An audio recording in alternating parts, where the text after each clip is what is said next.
Minha família me disse para não ir à ceia de Ano Novo porque eu simplesmente deixava todos desconfortáveis, pai. Então, passei a virada sozinho na minha casa em Curitiba. Mas, exatamente às 0h01, meu filho me ligou e disse: Você nos humilhou. Minha filha gritou logo em seguida: Vamos te processar por calúnia e difamação. Eu estive em silêncio por muito tempo, mas era hora de a verdade aparecer. Meu nome é Wilson Puig, tenho 59 anos. 3 dias antes do Réveillon, meu filho, Leonardo, me ligou. Sua voz tinha aquela qualidade polida e ensaiada, o tom que ele usava com fornecedores que estava prestes a dispensar. Pai, sobre o Ano Novo, disse Leonardo. Na verdade, este ano será mais um evento de networking profissional. Clientes de alto nível, entende? Você provavelmente ficaria mais confortável em casa.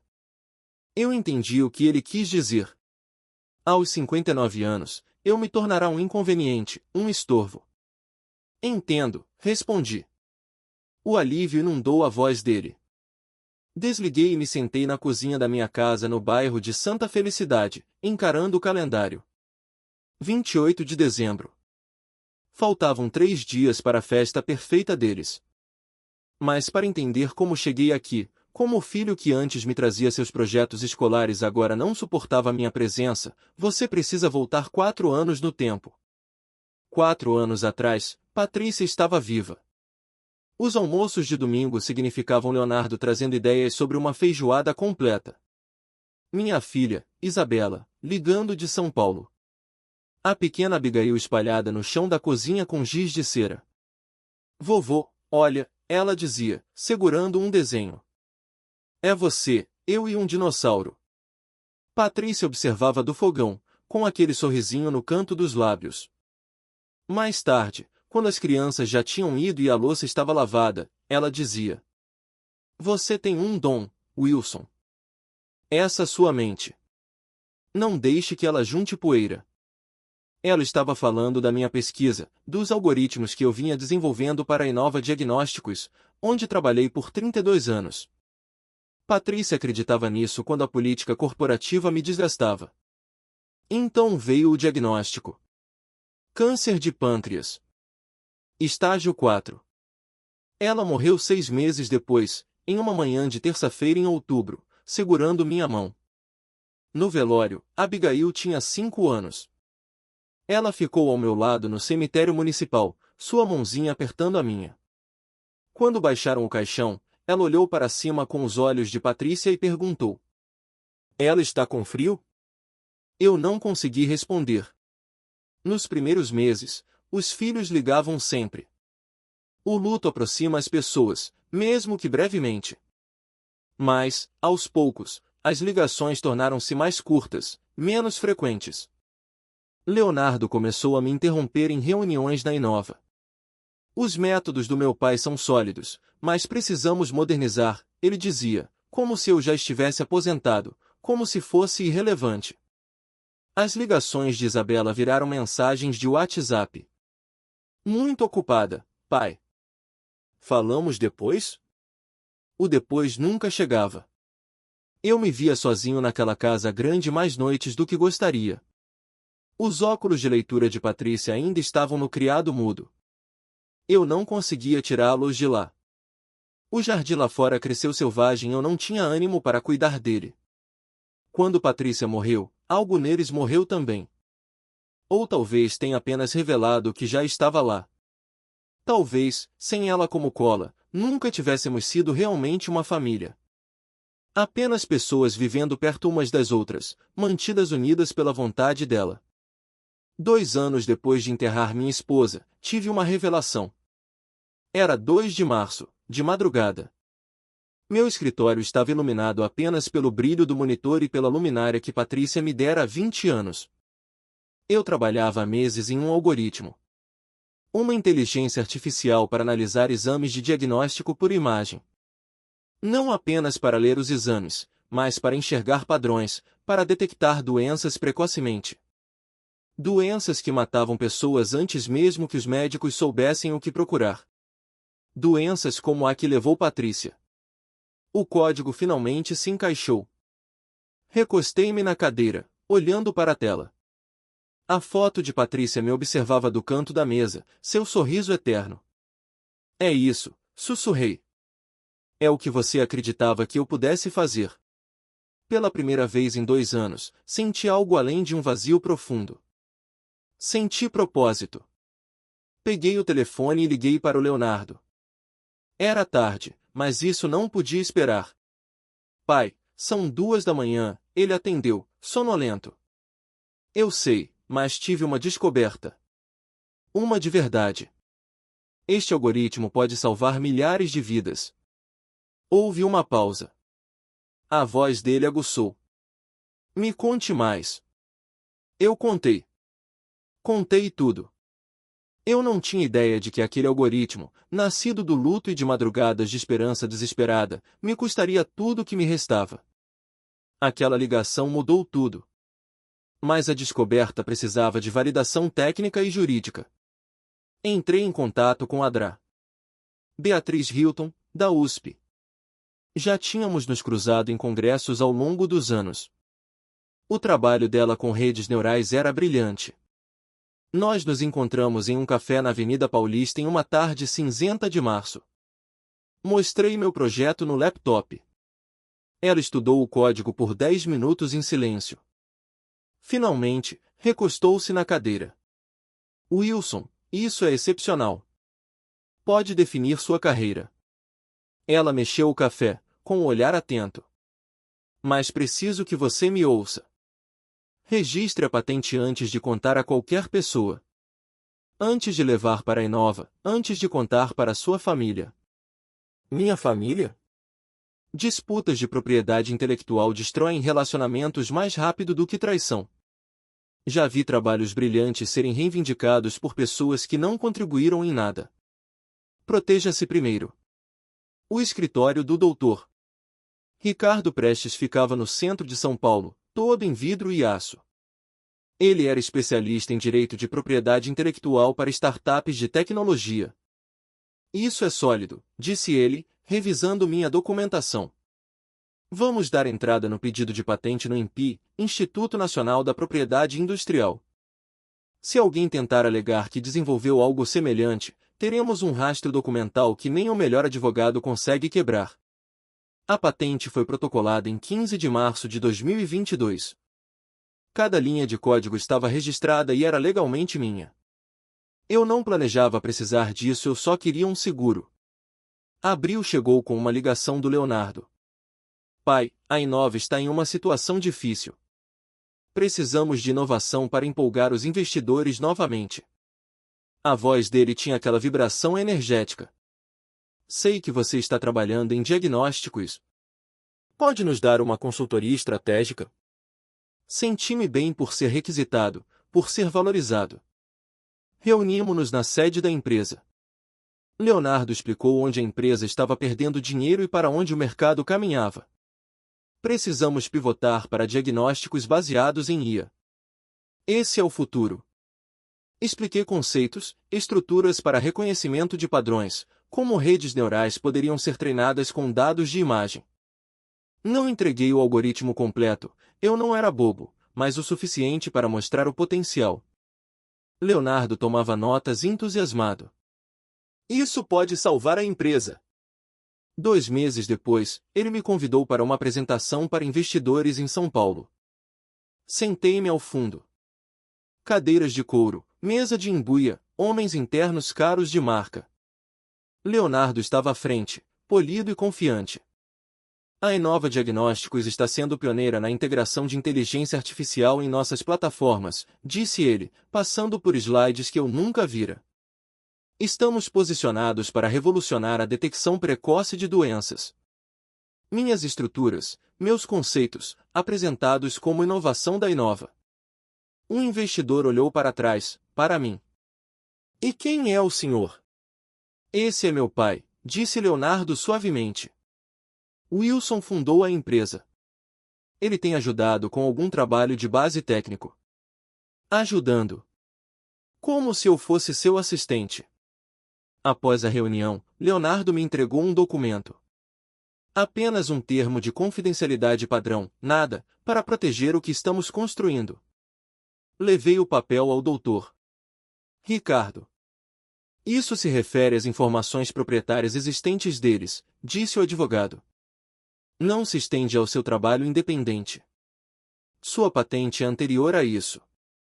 Você pode assinar com segurança. Assinei porque eu ainda precisava acreditar, que estávamos construindo algo juntos.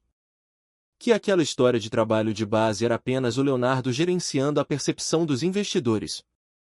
Que família significava algo mais do que participações societárias e apresentações de PowerPoint.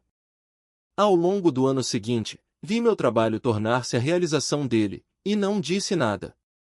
A mesa de Natal foi montada para 30 pessoas, mas não havia lugar para mim. Não quero dizer literalmente. Havia uma cadeira na ponta da mesa, perto da cozinha. Mas quando seu filho coloca investidores de risco e membros do conselho mais perto do centro da mesa do que você, a mensagem é clara. O apartamento de cobertura do Leonardo tinha vista para o Parque Ibirapuera. Janelas do chão ao teto, buffet de luxo, um barman preparando drinks artesanais. Aquele não era o Natal de que eu me lembrava, a feijoada ou o assado da Patrícia, as cadeiras descombinadas, Abigail desenhando na mesa das crianças. Aquilo era um evento corporativo com Peru. Isabela circulava pela sala como uma política. Quando alguém perguntava sobre as origens da Inova, ela sorria. Nosso pai. Ele fundou a empresa anos atrás, quando os diagnósticos eram todos analógicos. Anos atrás. Como se eu fosse uma relíquia. Como se 32 anos de trabalho pudessem ser resumidos como analógicos. Leonardo levantou sua taça de vinho. Quero agradecer a todos por acreditarem na nossa visão. As inovações que estamos liderando em IA vão mudar a saúde. Nossa visão. Nossas inovações. Eu observava descrever meu algoritmo, aquele que eu patenteara 8 meses antes, como se tivesse surgido de um brainstorming em uma sala de reuniões.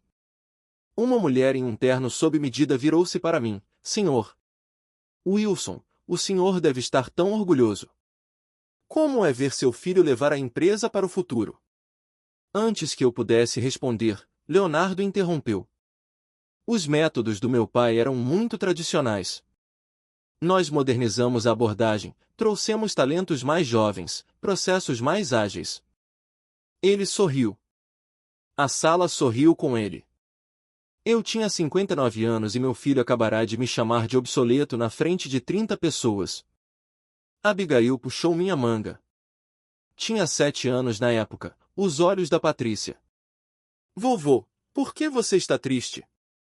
Saí antes da sobremesa. 6 meses depois, Leonardo ligou. Venha ao escritório. Não foi pai, podemos conversar, apenas venha ao escritório. A sala de reuniões era fria. Leonardo sentado na cabeceira. Isabela ao lado dele, laptop aberto, braços cruzados. Sentei-me à frente deles. Parecia um depoimento judicial. A empresa está enfrentando dificuldades, disse Leonardo. Os investidores estão recuando. Precisamos do algoritmo completo. Tudo. Mantive minha voz firme. Eu dei a vocês a estrutura. O restante é meu. Pai, o tom de Isabela era ríspido, impaciente. Você assinou um termo de confidencialidade. Tudo que você trabalhou enquanto prestava consultoria para a Inova pertence à Inova. O termo cobre informações proprietárias às quais fui exposto. Não meu trabalho independente, não minha patente. Leonardo inclinou-se para a frente. Somos família. Você construiu esta empresa. Não quer vê-la ter sucesso? Eu quero. É por isso que estou protegendo o trabalho.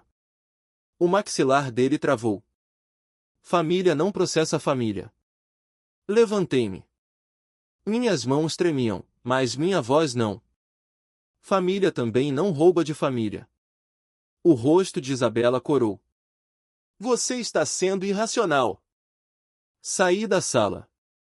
Cheguei ao meu carro antes de perceber que meu celular estivera gravando toda a conversa. No Brasil, a gravação por um dos interlocutores é legalmente aceita como prova. Eu não precisava da permissão deles. Dirigi para casa e comecei a montar meu caso. Eles me deram uma escolha: desaparecer ou lutar.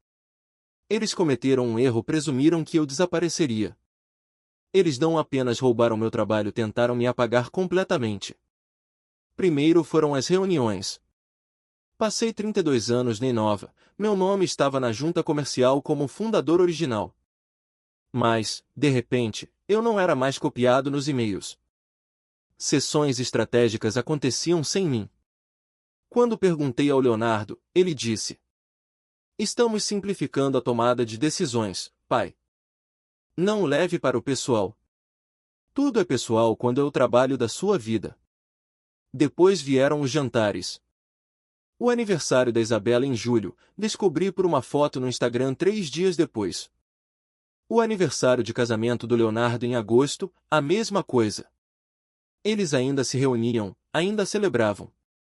Eu apenas não era convidado. As postagens em redes sociais eram piores. Retiros de equipe, jantares de conselho, legendas como gratos por esta equipe incrível e cercados pelas pessoas que mais importam. Eu construí a Inova de uma clínica de 2 salas. Agora eu nem aparecia no enquadramento. A parte mais difícil foi a Abigail. Leonardo parou de trazê-la. Quando liguei perguntando por quê, ele disse: "Ela está ocupada com a escola. Vamos marcar algo." Nunca marcávamos. Mas Abigail deu um jeito. Desenhos começaram a chegar pelo correio. Retratos em giz de cera de nós dois. Uma casa com 2 bonecos de palito legendados. Vovô Puzi. Sem endereço de remetente, mas eu sabia que ela agora tinha 8 anos. Velho o suficiente para entender que algo estava errado. Velho o suficiente para esconder envelopes na caixa de correio. Colei cada desenho na parede do meu escritório. Em setembro, acabou o espaço. Leonardo postou uma foto naquele mês. Ele, Isabela e Abigail em um jogo no Maracanã. Legenda: "Meu mundo inteiro." Abigail sorria com uma bandeira do time. Ela parecia feliz. Encarei aquela foto por 20 minutos antes de perceber que estava chorando. Em agosto, um homem chamado Ricardo Mendes ligou. Era de um fundo de venture capital de São Paulo. Ele disse: "Acho que o senhor deveria ver isto." Ele me enviou por e-mail um pitch deck de 23 slides. Estrutura de IA proprietária da Inova Diagnósticos. Exceto que não era da Inova. Era minha. Palavra por palavra, diagrama por diagrama. Leonardo apresentará a 3 firmas de investimento em agosto de 2023, 5 meses depois de eu ter registrado minha patente no INPI. Liguei para a Dra. Beatriz. Ela veio naquela noite, leu tudo e disse: "Wilson, o silêncio protege os abusadores, mesmo quando são seus filhos." Foi quando parei de ficar quieto. Em setembro, Cláudio e Laura, 2 pesquisadores que eu mentorara na universidade, aceitaram cofundar uma nova empresa comigo. Chamamos de Neural Diagnostics. Planejamos nossa entrada no mercado para 1º de janeiro de 2025, à meia-noite. Uma jornalista da Exame entrou em contato, alguém dera dica. Encontrei-me com ela em um café em Curitiba. Levei tudo. Patentes, e-mails, as gravações daquela briga em junho, o pitch deck do Leonardo. Ela tomou notas por 2 horas. "Isso vai ser uma cobertura nacional enorme", disse ela. "Mas vamos segurar até a meia-noite do ano novo. Sua família não saberá até que o mundo inteiro saiba." Eu assenti. "Ótimo. Você tem certeza?" Ela perguntou.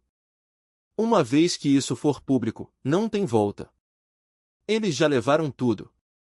Estou apenas pegando a verdade de volta." Dezembro veio com um insulto final. A mensagem chegou no dia 3. "Apenas família imediata este ano. Beijos, Isabela." Sem oi, pai. Sem ligação. Apenas 8 palavras que me apagaram do Natal. Encarei o celular por muito tempo antes de digitar. Eu sou sua família. 3 pontinhos apareceram, desapareceram e apareceram de novo. Você sabe o que eu quero dizer. Talvez no ano que vem. No ano passado, o primeiro sem Patrícia, eu tinha sido o anfitrião. Fiz tudo errado. Queimei o arroz, esqueci o acompanhamento, servi rabanadas compradas que pareciam papelão. Mas Abigail amou. Ela me fez uma estrela de cartolina para a árvore, coberta de glitter que eu ainda encontrava no tapete meses depois. Disse que foi o melhor Natal porque o vovô se esforçou muito. Este ano, eu não fui convidado. Encontrei-me com o Dr. Ricardo no dia 14 de dezembro. Ele revisou tudo pela última vez. Patentes, e-mails, gravações, 247 páginas de documentação. Ele fechou a maleta e olhou para mim. A prova de balas. Enviei um e-mail para a jornalista no dia 20. Assunto: estou pronto. No corpo do texto: publique. Fiquei com o dedo pairando sobre o mouse por 5 minutos antes de clicar em enviar. No dia 31 de dezembro, o último dia da mentira, faltavam 17 minutos para meia-noite. 17 minutos para decidir entre destruir minha família ou salvar a mim mesmo. A festa do Leonardo estava acontecendo em uma cobertura luxuosa em São Paulo. 300 pessoas fazendo networking rumo ao Ano Novo. Eu estava em Curitiba, na casa que Patrícia e eu compramos em 1987. Luzes apagadas, exceto pelo meu laptop na mesa da cozinha. A TV no mudo mostrava a queima de fogos em Copacabana. A manchete da Exame estava pronta. Fundador de tecnologia acusa filhos de roubar estrutura de IA patenteada. Meu nome, o nome do Leonardo, as provas. Pensei nos 240 funcionários da Inova. Se a empresa colapsasse, o que aconteceria com eles? Com o jovem pesquisador que tinha um filho a caminho? Quase parei. Quase enviei o e-mail cancelando. Olhei para a foto da Patrícia. Ela não tinha resposta, apenas aquele sorriso congelado em 2019. Às 23h30, meu telefone vibrou. Leonardo? Não. Atendi e ouvi uma voz pequena e nervosa. Vovô? Era Abigail. Minha garganta deu um nó. Oi, querida. Sinto sua falta. Eu queria ligar para dizer Feliz Ano Novo. Queria te dar um abraço. Eu fiz um desenho, um bem grande. É você e eu no parque. Mamãe disse que eu não podia mandar, mas eu vou mandar assim mesmo quando ela não estiver olhando. Ouvi barulho de música e risadas ao fundo. Então outra voz, ríspida. Abigail, com quem você está falando? Era a esposa do Leonardo. Tenho que ir, sussurrou Abigail rápido. Te amo, vovô. Te amo. A linha caiu. Sentei ali, com lágrimas correndo pelo rosto. Ela escapou de uma festa de Réveillon só para me dizer que sentia minha falta. Às 23h43, abri o e-mail para a jornalista e confirmei. Pode soltar. À meia-noite, os fogos explodiram. O ano mudou para 2025. Às 0h01, meu telefone acendeu. E-mails, mensagens, notificações chegando em massa. O artigo estava no ar. A abertura de capital da Neural Diagnostics estava ativa, avaliada em reais 12 bilhões de reais. A verdade apareceu. Às 0h03, o telefone tocou. Leonardo. Atendi. Pai, que diabos você fez? A voz dele estava crua, em pânico. Eu conseguia ouvir a festa desmoronando atrás dele, a música ainda tocando, mas as pessoas gritando. Eu documentei a verdade, respondi calmamente. Você nos humilhou na frente de todo mundo. Se a verdade te humilha, Leonardo, pergunte-se o porquê. Ouvi sons abafados e a voz de Isabela, furiosa. Vamos te processar por calúnia. Você nos destruiu. Meu advogado revisou tudo. Vocês não têm um caso. Você é um velho egoísta e amargo. Ela cuspiu. A linha caiu. Eles desligaram na minha cara. Sentei no escuro, com o telefone brilhando na mão. Estava feito. À 1h da manhã, eu tinha 53 chamadas perdidas. Às 2h, milhares de mensagens. O artigo estava em todo lugar, compartilhado 20.000 vezes na primeira hora. Pela manhã, a hashtag Justiça no Diagnóstico estava nos Trending Topics. Estranhos estavam tomando partido. Alguns diziam que eu era corajoso, outros me chamavam de monstro por destruir os próprios filhos. Desliguei o celular às 3h e fiquei olhando para o teto até o sol nascer. No dia 2 de janeiro, às 10h, Leonardo deu uma coletiva de imprensa. Assisti ao vivo no laptop. Ele parecia péssimo. Gravata torta, olhos vermelhos, voz trêmula. Um repórter perguntou sobre a linha do tempo da patente. Março de 2022 versus agosto de 2023. Leonardo gaguejou, tentou dizer que era um desenvolvimento familiar colaborativo. Outro repórter interrompeu. Senhor Leonardo, o senhor tentou vender o algoritmo do seu pai para fundos de capital de risco 5 meses após ele ter registrado a patente?